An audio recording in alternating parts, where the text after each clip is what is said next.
Il semblerait que le Picpoul ait été sur les terres du Pinet déjà dès le XVIIIe siècle. Et est-ce que les moines qui gravitaient autour ne faisaient-ils pas le vin pour l'évêché d'Agde, puisque ça appartenait à l'évêché d'Agde?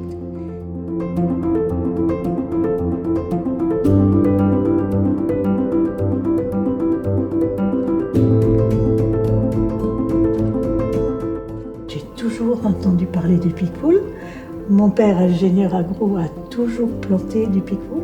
Et il est arrivé un moment où on était pratiquement les seuls à produire ce cépage. Je vous parle des années 50.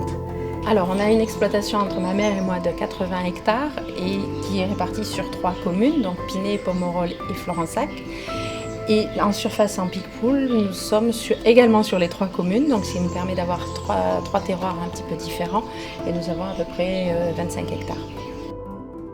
On est en monocépage, donc c'est plus compliqué, on va dire, à pouvoir travailler. Quoi qu'on peut arriver à faire des assemblages, puisque finalement, on fait des sélections parcellaires pour pouvoir arriver à avoir des choses un petit peu différentes, que l'on va vinifier de façon différente.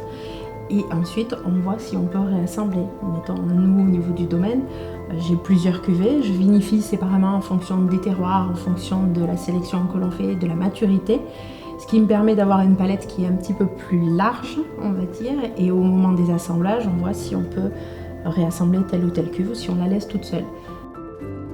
Alors, premier né, c'est le mielé.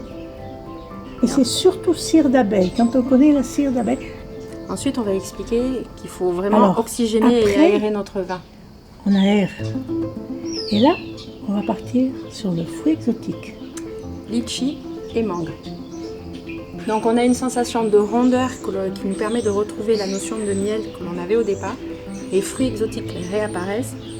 Et dans un deuxième temps, on va avoir la salive qui arrive, donc l'arête acide qui se présente et qui nous permet de dire que nous sommes sur un Picpoul de Pinet.